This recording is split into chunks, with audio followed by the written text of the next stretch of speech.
আসসালামু আলাইকুম প্রিয় দর্শক, আশা করি সবাই ভালো আছেন। দেশে প্রবাসে যে যেখান থেকেই আমাদের সাথে যুক্ত হয়েছেন সকলকে অসংখ্য ধন্যবাদ। দর্শক, আজকে 30শে জানুয়ারি 2025 সাল। আপনারা কিন্তু দেখতেই পাচ্ছেন আমি আছি হচ্ছে আল্লাহ শামসুদ্দিন সরকার সুপার মার্কেট, বগুড়া বাইপাস, গাজীপুরে। আজকের বাজারে আলু, পেঁয়াজ, রসুনের দামটা কেমন আছে সেটা আপনাদেরকে জানিয়ে দেব।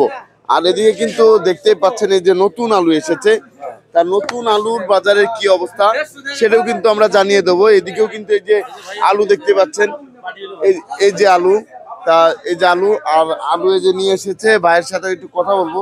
আর খুচরা বিক্রেতারাও আছে, তাদের সাথে একটু কথা বলবো। আগে খুচরা বিক্রেতার সাথে কথা বলি। আসসালামু আলাইকুম ভাইজান, কেমন আছেন? জি আলহামদুলিল্লাহ ভালো আছি। ভাইজান, এই যে আপনি তো একজন খুচরা বিক্রেতা, কোথা থেকে আসছিলেন? আমি আছি হাজীপুর থেকে।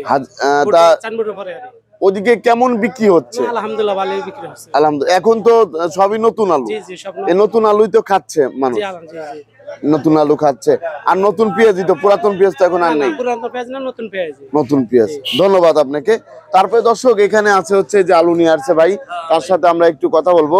আসসালামু আলাইকুম ভাই, কেমন আছেন? আলহামদুলিল্লাহ ভালো আছি। তা আপনি কোথা থেকে আসছিলেন? আমি তো প্রজেক্ট করছি আপনার রংপুরে, তিস্তা নদীর পারে। হ্যাঁ জি জি, তিস্তা নদীর পারে। তা ওইখানে কেমন আবাদ হয়েছে? আবাদ আলহামদুলিল্লাহ অনেক ভালো, কিন্তু সমস্যা হইলো কি যে পরিমাণ আপনার এই কস্টিং হয়েছে এর তেমন ইয়ে হয় নাই, বেনিফিট আসে নাই। সেরকম বেনিফিট আপনারা পাচ্ছেন না। দামটা পড়ে যাওয়ার পরে ঠিক এটা সমস্যাটা সৃষ্টি হয়েছে। দামটা কমার পরে হচ্ছে আপনাদের সমস্যাটা হয়েছে। আলুর দামটা, এই যে আলুটা আমরা দেখতে পাচ্ছি, এটা কামিলাল স্টিক না? হ্যাঁ স্টিক, অনেক সুন্দর, আলুর কোয়ালিটি অত্যন্ত ভালো। জি জি, হ্যাঁ এবার ফ্রেশ, কোনো স্পট নাই, কোনো দাগ নাই, কোনো কিছু নাই। জি জি, একদম ফ্রেশ, একদম ফ্রেশ। কিন্তু সেরকম দাম আপনারা পাচ্ছেন না। হচ্ছে না। হ্যাঁ কিন্তু গত বছর তুলনায় এবার প্রতি বিঘায় কত টাকা খরচ পড়েছে আপনার? এই আমার করা হয়েছে এই 35 বিঘার মতো। 35 বিঘার মতো খরচ পড়ে। 35 বিঘা করেছেন, প্রতি বিঘায় কত টাকা খরচ? বিঘা এখন ইয়ে করা হয় নাই, কিন্তু টোটাল গেছে আপনার 13.5 লাখ টাকা। 13.5 লাখ টাকা খরচ পড়েছে। সেরকম টাকা তো এখন ওঠে না। এখন হয়তো এই 8.5 লাখ টাকা 9 লাখ টাকা আসবে।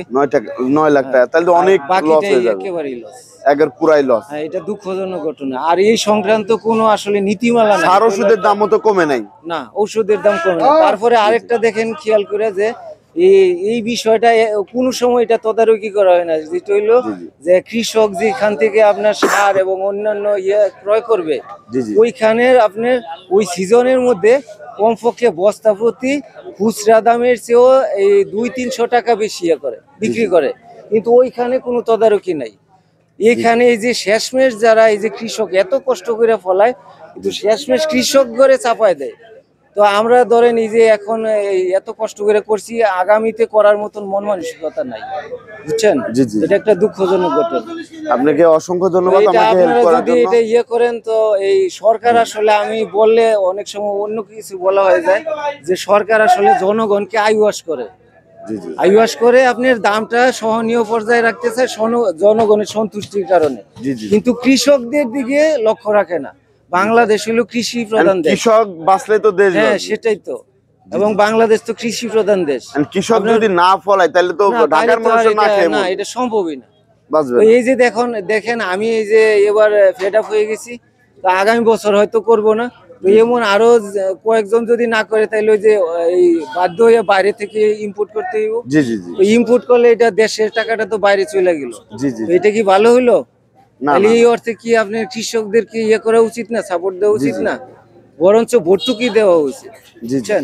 এবং পাশাপাশি ওই যে আনুষঙ্গিক যে কৃষি ক্ষেত্রে ইয়েগুলি লাগে, সার ঔষধ বিভিন্ন এইগুলি তদারকি এবং বাজার মনিটরিং করা উচিত। এখন ধরেন ওই যে খাদ্য অধিদপ্তর থেকে যেমন মনিটরিং করে বাজারে যে কৃষকদেরকে পণ্যর দাম চাপাই দেওয়ার জন্য, কিন্তু ওইগুলি যদি মনিটরিং করে তাইলে কৃষির উৎপাদনের খরচটা কম হবে, তাইলে আমার এই যে এত টাকা খরচ হইতো না।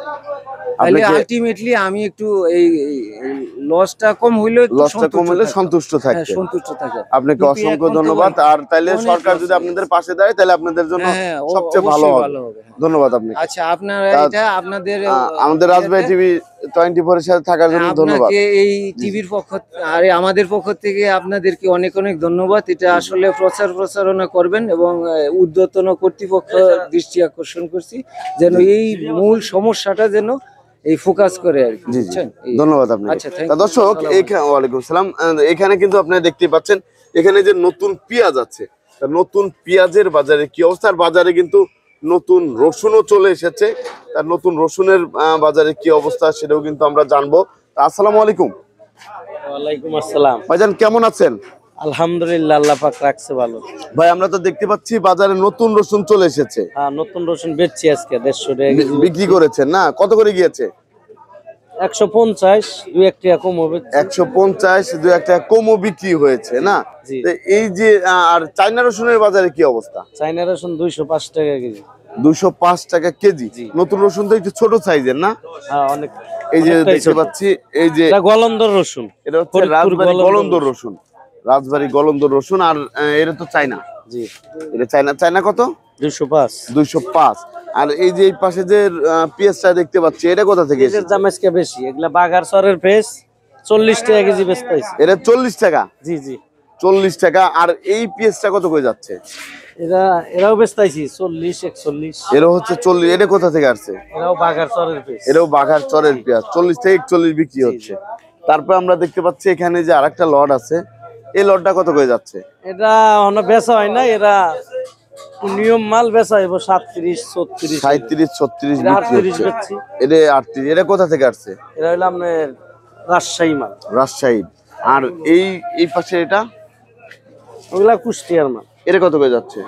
ওগুলা 36, 37। 36, 37। আদার বাজারে কি অবস্থা? আদা 65, 64। 65 থেকে 64। আর এখানে যে আলু দেখতে পাচ্ছি, আলুর বাজারে কি অবস্থা এখন?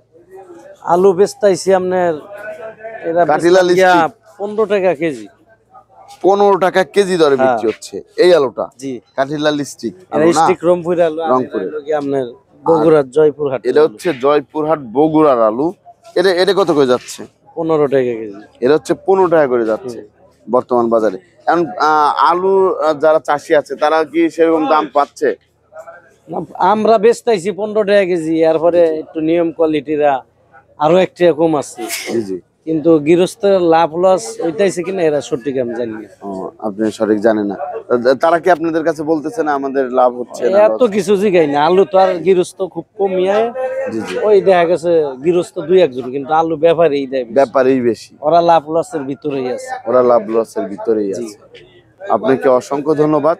তা দর্শক, আপনারা কিন্তু জানতে পারলেন বর্তমান বাজারে কেমন দামে আলু, পেঁয়াজ, রসুন বিক্রি হচ্ছে।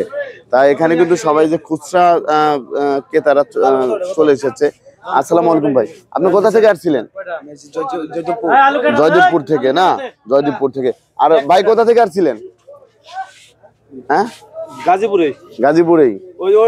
তা এখানে কিন্তু আপনারা দেখতে পাচ্ছেন এই যে আলু নেওয়ার জন্য সবাই চলে এসেছে। তা সবাই ভালো থাকবেন, সুস্থ থাকবেন। আসসালামু আলাইকুম।